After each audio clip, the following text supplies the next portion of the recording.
आज मैं स्टूडेंट को बताने जा रही हूँ रिवॉर्डिंग कैसे बनाते हैं, इसकी एक शॉर्ट ट्रिक बता रही हूँ।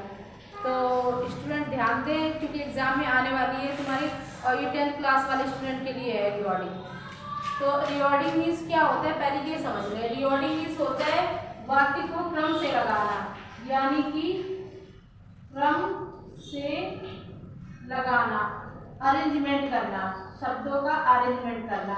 तो सबसे पहले एक रिवॉर्डिंग में देने जा रही हूँ। जो रिवॉर्डिंग है बहुत ज़्यादा आती है,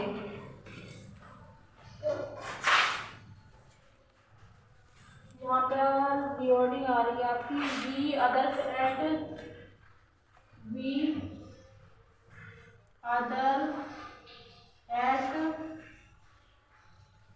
नॉट लाफ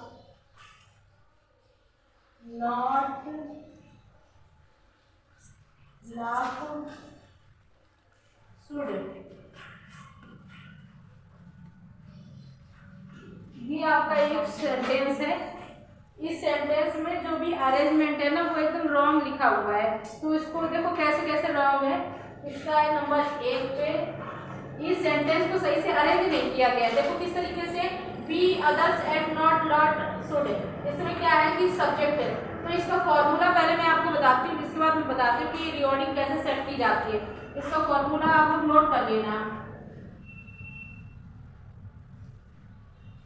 ये फॉर्मूला है, जैसे हम इसको रखेंगे सब्जेक्ट है। चलो इसको बीच में लिखते हैं। फॉर्मूला नोट कर लें स्टूडेंट। सबसे पहले यहाँ पे लिखा जाता है सब्जेक्ट है। तो इसका मतलब पहले मैं सब्जेक्ट ढूंढूंगी। यहाँ पे सब्जेक्ट क्या है, तो यहाँ पे सब्जेक्ट बताएंगे इसका राइट आंसर, यानी सब्जेक्ट तो ये भी हमारे सामने आ गया। इसके बाद हम यहाँ पर क्या ढूंढेंगे, हेल्पिंग वर्ब ढूंढेंगे।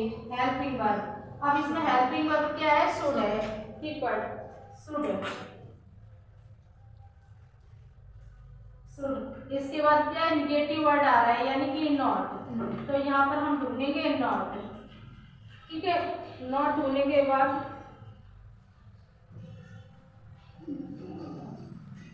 इसके मेन वर्ब में आ जाएंगे। मेन वर्ब यानी मेन क्रिया क्या हो रही है, इसके अंदर लाभ हो रहा है,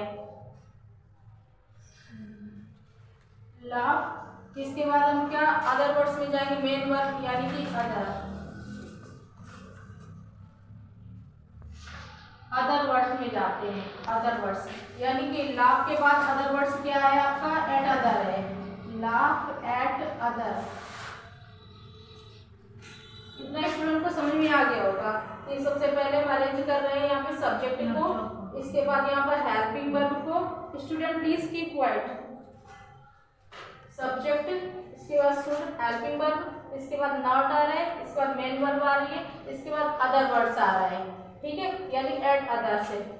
तो ये एकदम से अरेंज हो गया आपका सेंटेंस। एक और इसके बाद एक और इसी के साथ में बताती हूँ।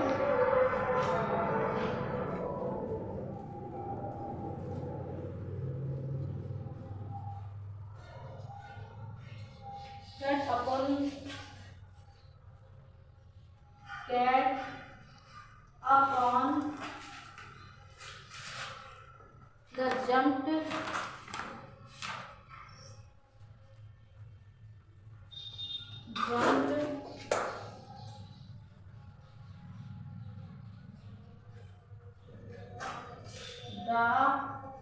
टेबल। ये बहुत बार आया हुआ है। अब इसको करेक्ट करना है तो सबसे पहले हमें क्या करना होगा, यहाँ पे सेंटेंस है cat open the jumped the table. तो इसको अरेंज मुझे करना है। अरेंज करने के लिए यानी सही इसको चूज करना है। इसको सही करने के ही 2 नंबर मिलते हैं एग्जाम में। ठीक है, और ज़्यादा कठिन भी नहीं होते, इसको आसानी से बना सकते हो। बस थोड़ा सा माइंड गेम है, आपको समझना है। जैसे मैथ होती है ऐसे ये सेंटेंस भी होते हैं। इनके अरेंजमेंट समझ लो तो जरूर समझ में आ जाता है। सब्जेक्ट है, यहाँ पे हमें सबसे पहले क्या सब्जेक्ट होता है। तो सब्जेक्ट क्या है, द कैट। कैट सब्जेक्ट आ गया। अब क्या क्रिया इसके अंदर हो रही है, तो क्रिया हो रही है यहाँ पे जंप्ड। ठीक है, तो यहाँ पे क्रिया को हम लिखेंगे द कैट जंप्ड, बिल्ली कूदी। अब किस पर कूदी, तो यहाँ पर निगेटिव शब्द है नहीं तो निगेटिव नहीं लगाएंगे, यहाँ पर मेन मेन वर्ब में क्या आ रहा है आपका, हेल्पिंग वर्ब क्या है इसके अंदर। इस फॉर्मूला के अनुसार, ये फॉर्मूला इसका मैं बताती हूँ क्या बनेगा। पहले इस सेंटेंस को अरेंजमेंट कर लेते हैं। The cat jumped upon the table, ये इसका अरेंजमेंट है, यानी कि रिऑर्डिंग ये वाली करेक्ट है आपकी। अब इसका फॉर्मूला क्या है, इस वाले का फॉर्मूला ऊपर वाले का था, इस वाले का फॉर्मूला है, इसको क्लियर करके लिखते हैं इसे अभी रंग, ठीक है। इसके वाला फॉर्मूला देखो, इसका सेकंड वाले का फॉर्मूला इस टाइप से है। सबसे पहले इसमें हमने सब्जेक्ट रखा है, इसके बाद यहाँ पर हेल्पिंग वर्ब है नहीं, डायरेक्ट मेन वर्ब आ गई है, तो हम यहाँ पर मेन वर्ब की सेकेंड फॉर्म, और इसके बाद क्या है, इसी में क्रिया भी आ गई, जंप, ओपन क्या चीज हो गई, यहाँ पर प्रीपोजिशन हो गई है, ये प्रीपोजिशन आ गई है। इसके बाद क्या, ऑब्जेक्ट आ गया है। लेकिन एग्जाम में कोई भी फॉर्मूला नहीं आता है, एग्जाम में क्या, केवल तुम्हारा अरेंजमेंट करने के लिए एक सेंटेंस आएगा, वहाँ पर 2 नंबर का सेंटेंस आता है, ठीक है। एक बार कि मैं और बताना चाहूँगी 2-4 सेंटेंस। स्टूडेंट लिखे, वॉक गुड फॉर मॉर्निंग,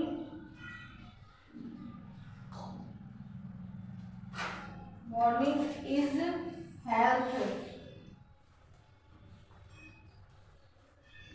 ये आपके सामने एक सेंटेंस और आ गया जो रॉन्ग लिखा हुआ है, आप मुझे इसको फिर रिवॉर्डिंग करना है, यानी अरेंजमेंट करना है, इसका रिवॉर्डिंग सही से बनाना है। अब इसका आंसर क्या आएगा, इसके आंसर में सबसे पहले हम ढूंढेंगे कि मेन क्रिया क्या है। तो सबसे पहले यहाँ पर है मॉर्निंग आएगा आपका, क्योंकि सुबह के लिए बात हो रही है। फिर इसके बाद हेल्पिंग वर्ब या फिर मेन वर्ब आती है, तो मेन वर्ब है, इसमें हेल्पिंग वर्ब लास्ट में आएगी। Walk is good for health. अगर ये सेंटेंस आप गलत अरेंज करते हैं तो ऑटोमेटिक आपको पता चल जाएगा, बोलने में एक लय खत्म हो जाती है। अगर सेंटेंस सही है तो बोलने में एक लय बनी रहती है, तो ऑटोमेटिक पता चल जाता है कि सेंटेंस सही है या गलत है। एक सेंटेंस इसी के साथ मैं और बताऊंगी, फिर आपको अच्छी नॉलेज हो जाएगी इसकी। थोड़ा सा बड़ा सेंटेंस है ये, स्टैंड्स, थोड़ा सा बड़ा लिखूं मैं तो क्लियर आएगा।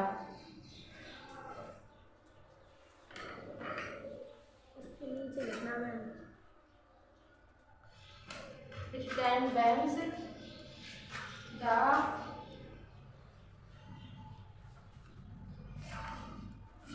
बॉन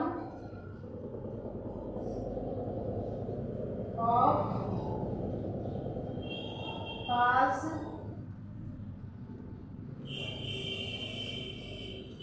महल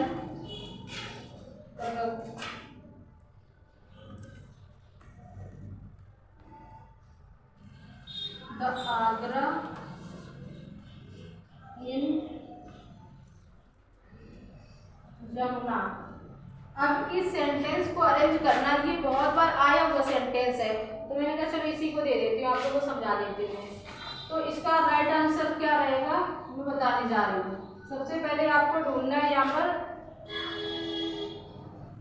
कि यहाँ पर ऑब्जेक्ट क्या, मतलब सब्जेक्ट क्या है, किसके बारे में बात हो रही है। तो इसमें क्या सबसे ज्यादा बात हो रही है किसके बारे में, ताजमहल के बारे में। तो ताजमहल हमारा सब्जेक्ट हो गया, तो हम इसी को लेते हैं पहले,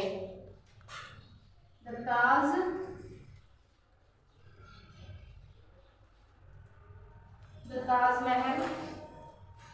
अब यहाँ पर क्रिया क्या कहाँ पर स्थित है, स्टैंड से, ये हो गया हमारा मेन वर्ब, ठीक है, मेन वर्ब हो गया। अब ये है कहाँ पर स्थित, on the bank, bank means क्या होता है, किनारा होता है, the bank of Jamuna, Yamuna को ही जमुना बोलते हैं, पहले जमुना बोला करते थे लोग भाषा में। इन कहाँ पर स्थित है, इन आगरा, ये इस तरीके से हमारा अरेंजमेंट हो रहा है दूसरे सेंटेंस का। तो यहाँ पर देखिए stands bank the on of the Taj Mahal the Agra in Jamuna. ठीक है, ये तो आपका गलत सेंटेंस हो गया जो एग्जाम में दिया जाता है। अब इसका राइट सेंटेंस क्या है? सबसे पहले हमने सब्जेक्ट ढूंढना है। यहाँ पर सब्जेक्ट क्या है? द ताजमहल। इसके बाद स्थित कहाँ पे? स्टैंड्स यानी मेन वर्ब आ गया, ऑन द बैंक के किनारे, और जमुना इन आगरा, जमुना के किनारे स्थित है आगरा में। ठीक है, इसी के साथ ये रिकॉर्डिंग आपकी समाप्त होती है।